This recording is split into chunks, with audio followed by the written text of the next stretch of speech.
Fala pessoal, aqui quem fala é o Vini, sejam bem-vindos a mais um vídeo e esse é mais um vídeo de resultados, dessa vez para repassar cada um dos resultados do UFC 321. Eu já postei 3 vídeos falando de lutas específicas, tá? Já falei da luta do Malhadinho com o Volkov, já falei da luta da Virna com a Mackenzie, já falei da luta do Tom Aspinall com o Ciro Gane e nesse vídeo eu vou falar do card completo e de todas as lutas, então vamos lá, primeira luta da noite, categoria peso palha, tivemos a Mizuki Inoue vencendo a Jaqueline Amorim. Já começamos assim com uma das maiores zebras recentes, né? A gente teve a Jaqueline, que pagava acho que 1,20, perdendo a luta na decisão e de forma surpreendente, tá? Eu falei nos outros vídeos, né? Eu tava em live durante todo o card e eu realmente fiquei chocado, tá? Com a performance boa de uma e a performance nem tão boa da outra. A Mizuki controlou por 7 minutos e meio, conectou muito mais golpes significativos, muito mais golpes totais, deu 2 quedas, tomou 2 quedas, mas também deu 2 quedas. O aproveitamento dela foi melhor, porque ela só tentou 2 quedas e derrubou nas 2, e defendeu 4 quedas da Jaqueline.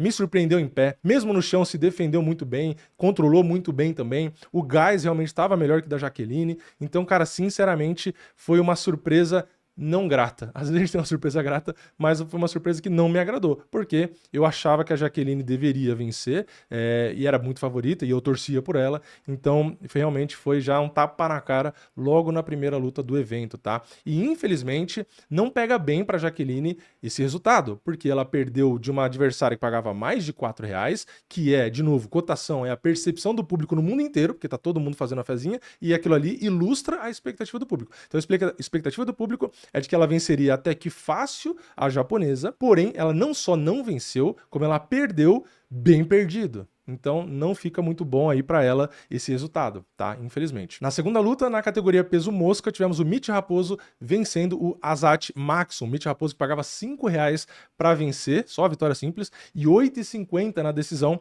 E eu em live apostei nele na simples e nele na decisão, tá? Foi a melhor cotação da noite, né? 8,50 que eu consegui acertar. Eu, o Caio, o pessoal que tava lá na live. E essa luta surpreendeu porque o Azat Maxson, ele tava bem, né? Ele tava usando ali mais o jogo do MMA, né? Dosando tanto golpe significativo, golpes totais, quedas e também controle, então tava mais fazendo MMA, enquanto o Mitch Raposo tava tentando ser mais contundente, né? Só que depois de realmente um primeiro round onde teve bastante controle e tal, não sei o quê, o Azat começou a ter um pouquinho mais de dificuldade. O Mitch Raposo começou a sobressair e teve depois também o Azat Maxson, né? Em um momento ruim para ele segurou na grade e caiu numa posição boa. E aí o árbitro viu e, na minha opinião, de maneira acertada, já tirou um ponto logo de cara, porque o Mitch Raposo estava num momento bom da luta e teve esse momento perdido, a posição tudo ali perdido, porque o Azat segurou na grade. Então, Mitch Raposo, na minha opinião, faz sentido ter vencido a luta. Eu só não concordo com o juiz que marcou 30-26, ou seja, marcando que o Mitch Raposo venceu todos os rounds. Para mim, ele não tinha vencido, se eu não me engano, acho que era o primeiro round, tá? Então, luta legalzinha. A gente começou o card com uma zebra de 4 e pouco, depois uma zebra de 5 e pouco, algo realmente que chama atenção e já te deixa atento no card, né? Porque são 2 surpresas. Aí a gente vai para a terceira luta. Depois de dois azarões vencendo, legal, tal, não sei o que, a gente vai para a pior luta do card e talvez uma das piores lutas do ano ou da história. A gente vai para os pesos pesados. Tivemos o Hamid Abdelwahab contra o Chris Barnett. O Hamid Abdelwahab venceu na decisão unânime e fez o que a gente já esperava, né? Que é usar um pouco mais de jogo de queda, de pressão. O Chris Barnett é da trocação. Então é aquele jogo de encaixe onde o grappler vai tirar a distância e vai apertar o Chris Barnett. Só que o que acontece aqui? O Chris Barnett é horrível na luta agarrada. Ele só dá as costas e se fecha e fica lá sem fazer nada. Parece um garotinho assustado. E aí o árbitro manda ele se mexer, aí ele se mexe. Então a luta não acaba. Então assim, a luta durou 15 minutos e a gente teve um show de horror, né? O Hamid Abdelwahab que não conseguia acabar com a luta e um Chris Barnett que também não conseguia fazer nada além de se defender. Maleporcamente ele se defendia. A gente teve um momento bizarro do Hamid Abdelwahab dar uma cotovelada na nuca do Chris Barnett, totalmente intencional, né? Porra, nítido ali, ridículo também. Só que a luta não acabou. Então assim, é um show de horror, porque o Chris Barnett tava péssimo se defendendo, o Abdelwahab controlava e tudo, mas não tinha poder pra acabar com a luta, e quando ia bater, ainda batia na nuca do cara. Então assim, o shorts do Chris Barnett que nem fica preso no lugar, né? Enfim, é assim, lastimável, tá? Lastimável. 2 caras sem físico nenhum, parece que sem condição de estar ali, cansados, rapidamente. Enfim, cara, eu não quero nem ficar muito tempo nessa luta, porque Chris Barnett tem as suas gracinhas quando luta em pé e tal, é um cara carismático, mas, porra, botaram ele pra lutar com um cara que faz um antijogo, aí foi esse show de horror, tá? Sinceramente, não gostei nem um pouco. Na verdade, essa luta ilustra muito o nível da galera peso pesado, tá? Mas enfim, próxima luta, peso pena, tivemos o Nathaniel Wood vencendo o José Delgado na decisão unânime. Aqui, tá? Eu, sinceramente, não concordo com a decisão, tá? Eu acho que o Delgado venceu e quando eu fui conferir depois da live, que na live eu falei isso, fui conferir minha Decisions, a grande maioria também não concorda que o Nathaniel Wood venceu essa luta, mas, enfim, o Nathaniel Wood, que era um leve azarão, acabou tendo a vitória pra ele na decisão unânime, todos marcaram 2-1 pra ele, tá? Se a gente vai olhar ali, o Delgado conectou mais golpes no primeiro, no segundo foi um parelho, mas o Nathaniel Wood conectou um pouquinho mais e no último round foram 2 golpes a mais só para o Delgado, tá? Então, o que a gente teve no geral? Uma luta onde a gente teve pouco tempo de controle, tá? Apesar de que poderia ser o caminho para o Nathaniel Wood, ele até tentou, mas o José Delgado realmente conseguia evitar na maior parte das vezes e conseguia colocar bastante golpe, tá? Se a gente olha tanto o golpe total quanto o significativo, o Delgado conectou 134 significativos contra 99 e no total 141-101. Então, o diferencial do Nathaniel Wood nem o controle porque o controle do José Delgado no total foi maior. Ele só teve mais quedas, né? Ele colocou 2 quedas, enquanto o Delgado não marcou nenhuma queda. Então, no final das contas, esse foi o resultado, tá? Foi o que eu falei, não concordo. E, no geral, uma luta legalzinha, né? Bastante entretenimento ali. Delgado realmente bastante vontade e tudo. Nathaniel Wood muito guerreiro, tá? Mas é isso, uma luta legalzinha, onde eu não concordo com o resultado. Na próxima luta, peso pesado, tivemos a luta mais esperada para muita gente, Walter Walker contra Louis Sutherland. E quem venceu foi o Walter Walker, finalização, primeiro round, apenas 1 minuto e 24, a mesma finalização, né? O Hell Hook pegou o pé de mais um, e quem tava na live viu, né? Aposta fácil de fazer, Walter Walker, finalização e primeiro round, né? Eu fiz na live, o Caio fez na live, a gente falou e deu risada porque era o previsível, né? E eu fiz uma contra-aposta, se lá dá pra chamar desse jeito, caso acontecesse dele não conseguir realmente finalizar, eu botei um pedacinho na cotação muito alta do Sutherland nocauteando, né? Porque eu falei, se der a zica dele não conseguir pegar, eu tenho esse outro resultado que, na minha opinião, seria provável, que aí eu não saio no prejuízo e no fim deu certo, né? Fiz bastante lucro aí nesse resultado e, sinceramente, eu fiquei ainda mais confiante na vitória do Walter Walker depois do meu vídeo de análise, quando eu vi a encarada dos dois na pesagem cerimonial. Tá? Porque se você assiste o vídeo que eu fiz ou vê as lutas do Louis Sutherland, ele tava um boi, né? Ele tava inchado, tava forte, parecia realmente um touro, né? E aí você vê ele na pesagem cerimonial, eu acho que supostamente ele parou de tomar uns produtinhos e o cara tava murcho, né? Parece que se encheu uma bexiga muito, quase que estoura e murchou, né? O cara tava derretido, tava sem o trapézio que ele tem na foto do Tapology, né? O cara não tava largo, ele tava um cara flácido, né? Um cara que parece que perdeu 20 quilos de massa magra. Então, aquilo ali já me impressionou. Eu acho que mesmo com outro shape, ele perderia, tá? Porque eu tinha colocado o Walter como favorito, tentando finalizar de novo e tudo isso. Porém, é um cara que eu achava perigoso pela análise que eu assisti, né, das lutas dele e tudo ali. Tinha ferramentas, aliás, ele bota uma boa mãozada, né? Tem esse detalhe, ele bota um bom golpe. Só que realmente não parecia que ele conseguiria defender aquela queda e no chão ele acabou também vacilando, né? Aconteceu óbvio. Aliás, eu até narrei isso, né? Na live, na hora que o Walter derruba, eu falei, daqui a pouco ele vai se jogar para trás, já pegando o pé e vai finalizar. Deu 5 segundos, foi exatamente o que aconteceu. Então, Walter Walker fez mais uma vítima e espero que ele continue nesse ritmo, né? Pegue mais um nome ali, degrauzinho a degrauzinho, vai subindo e faça a mesma coisa, né? Mesmo jogo, faz um pouquinho da trocação ali e tal, não sei o que, distrai, queda, amassa um pouquinho, oportunidade, pum, pega o pé e é isso, né? Eventualmente, né, lógico, vai ficar cada vez mais difícil, todo mundo já sabe o plano dele e etc, né? Pode ser que um dia não dê certo, ou, enfim, mas de fato ele descobriu o mapa para ele, né? Ele consegue pegar muita gente e desde a primeira vez que ele finalizou, eu já falei, né? Ele tá numa categoria onde a grande maioria, a esmagadora maioria, não vai ter condição de defender esse tipo de jogo. Então ele vai ganhar de muita gente fazendo isso. Só que, obviamente,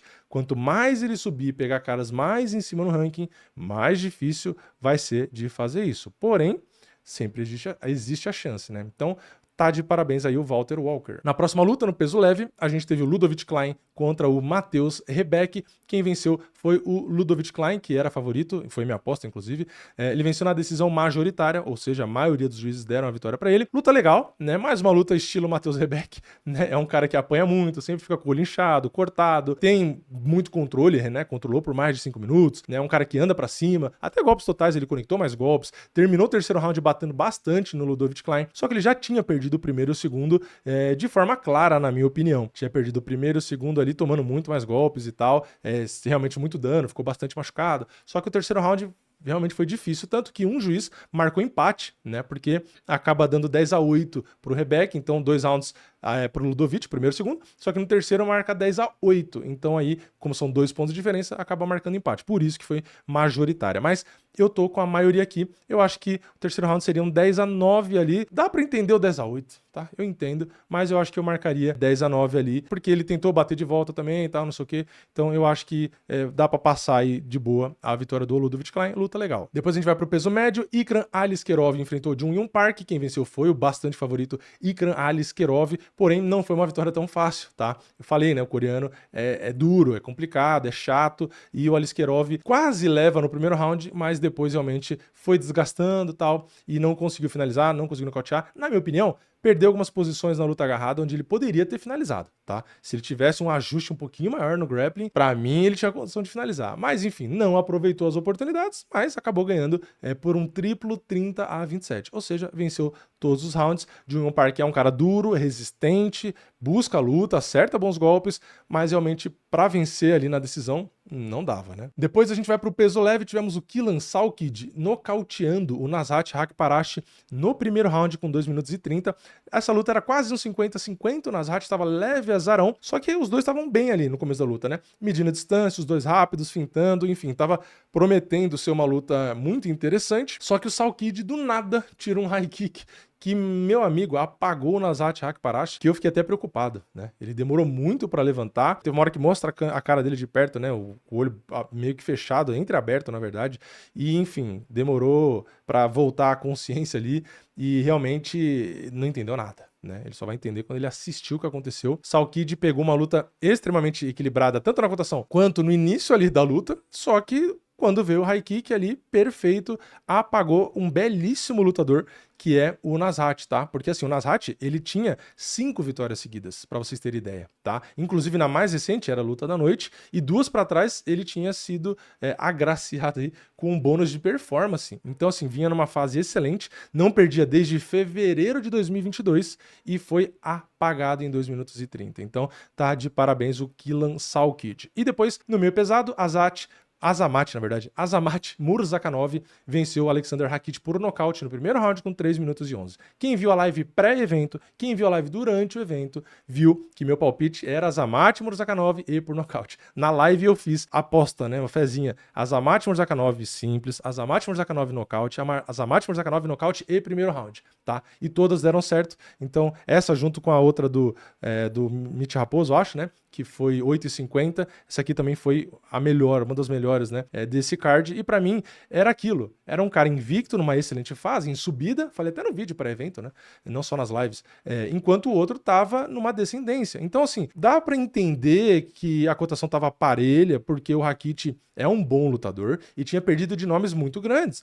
Verdade. Porém, vir de nocaute recente gera uma dúvida. O Azamat tendo a mão muito pesada e mesmo sendo menor, tendo facilidade, né, no timing, velocidade também e tal, eu via que existia essa chance e confiei e no fim foi o que aconteceu. O Rakit toma um jab, não é só o jab para manter a distância, né, parado. O Azamat dá aquele jab entrando, explodindo para frente. Então pega não só o braço em si, mas o peso todo do corpo quando ele avança batendo. E aí, meu amigo, é uma tijolada. O Rakit já caiu mal de lado, já se encolhendo, se escondendo, e aí o Azamat só precisa dar 1, 2 ali, e aí o árbitro parou a luta. Então, vitória sensacional do Azamat Murzakanov contra um cara que tava no topo da categoria até esses dias. Podia ter disputado cinturão recentemente, só que ele perdeu da Ankalaev, né? E aí deu nisso, né? Agora vai descer mais ainda. Situação bem complicada para o Alexander Rakic. Agora na próxima luta, peso pesado, Alexander Volkov enfrentou Jailton Almeida, o malhadinho. Quem venceu foi o Volkov numa decisão dividida. Como eu disse, já tem vídeo específico só falando da luta,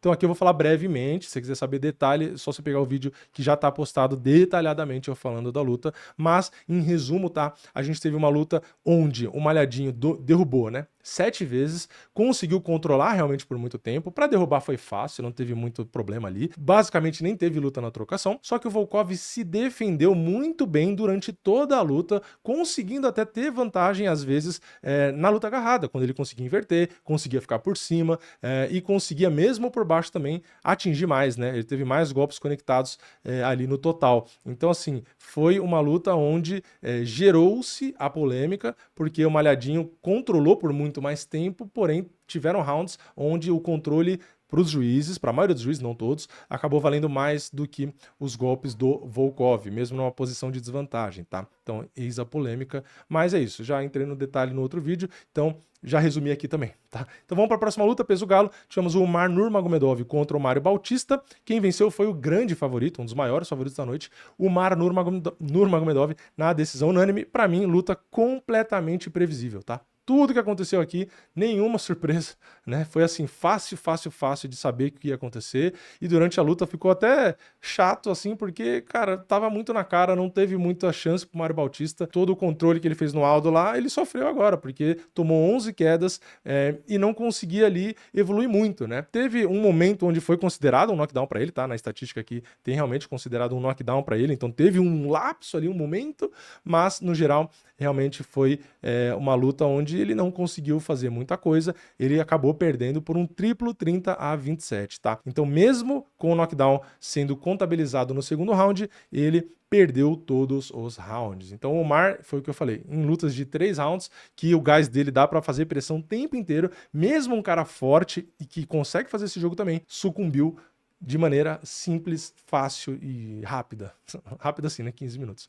Então, é isso. O Umar Nurmagomedov se consolida no topo e vamos ver se ele acaba sendo próximo pelo cinturão de novo e tal, né? Depois que tiver o vencedor entre Piotr Yan e o campeão Merab Dvalishvili. E agora indo para a penúltima luta, peso palha, tivemos a Mackenzie Dern vencendo a Virna Jandiroba. Mackenzie que era leve favorita, era meu palpite, foi minha aposta durante a live também, né? A Mackenzie venceu na decisão unânime, conectou um pouco mais de golpes significativos, tomou mais quedas, como esperado, já tinha falado isso também, né, que isso ia acontecer, e aconteceu, só que é aquilo, ela conseguiu vencer porque ela foi inteligente de, quando estivesse numa posição de desvantagem, ou seja, por baixo, ela trabalhou muito os golpes e de forma contundente, usando o cotovelo, para deixar desconfortável a Virna e, ao mesmo tempo, tentar manter o round para ela, e no geral, tá, foi isso que aconteceu. De novo, a gente tem um vídeo detalhado, falando tudo exato da luta, mas no resumo, é isso, tá? Para mim, a Mackenzie, de fato, venceu a luta. Eu enxerguei 4-1, que foi o que a maioria da mídia especializada enxergou, mas 3-2 também faz o seu sentido ali.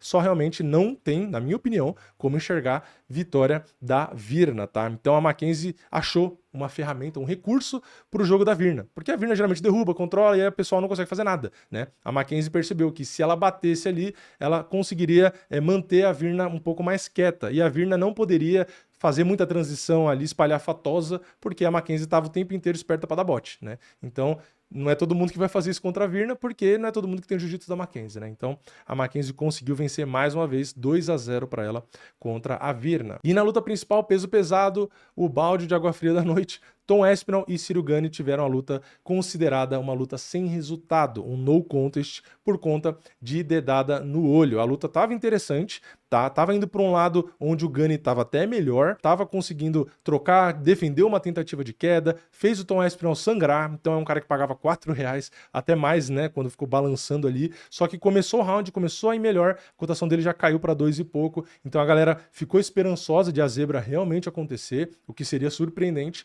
porém teve a dedada dupla no olho aí e o Aspinall sentiu muito e realmente no replay dá pra ver que pegou o dedo, né? Muita gente vai continuar dizendo que o Tom Aspinall fugiu da luta e tal, mas dá pra ver que realmente pegou e infelizmente, para não correr risco, né, a luta, o Espinal não voltou, o médico olhou tudo, né, não conseguiu voltar, e a luta aí vai ter que ser reagendada, né? Enfim, mais detalhes, eu já fiz um vídeo também só falando disso. No geral, esse foi o UFC 321.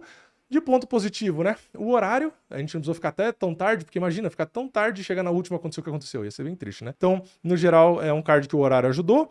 Card preliminar, muita decisão, né? Então, teve lutas legais, mas, cara, teve a luta do Barnett ali, que pra mim foi horrível, mas tivemos dois azarões grandes vencendo, então, teve o Walter Walker, a luta do Ludovic foi legalzinha, então foi um card meio lá e cá, meio nota 6, assim, pra mim, tá? E o card principal teve ali um nocaute, aí depois 3 decisões e o último foi o no contest, tá? Então, pra mim, acho que esse card principal vale aí, teve a luta do Malhadinha, do Mário e tal, cara, pra mim é uma nota... Cara, sinceramente, acho que é uma nota 4, o card principal. Acho que o principal 4 e o preliminar 6, pra dar, assim, uma nota 5, tá? Para um numerado, não foi um card dos mais chamativos, né? Muita decisão, muita luta amarrada, um no contest na luta mais esperada, né? A luta do Malhadinho ali foi legal, mas foi o que eu falei, muito sem golpes também. Então, assim, a do Mário Bautista e do Omar também, uma luta monótona. Cara, eu acho que 5, bem no meio, entre 0 e 10. Bem o meio ali, pra mim tá bom. De novo, por quê? Porque é um numerado. Se fosse um card que Fight Nightzinho, tal, se até, porra, beleza, até que teve um resultado legal. Mas a expectativa do numerado é sempre maior. Então, assim, para o numerado, o card, na minha opinião, já não era grandes coisas. E o resultado das lutas também não agradou muito. Então eu fico entre nota geral 5 e 6, mas, cara, eu acho que é 5. Porque a luta do Barnett lá, pelo amor de Deus, né? Então, 5. 5 pra mim tá de bom tamanho. Mas eu quero saber a sua opinião. Comenta aqui embaixo, deixa o like no vídeo, se inscreve no canal, ativa o sininho e eu vejo vocês na próxima. É nóis, valeu, falou!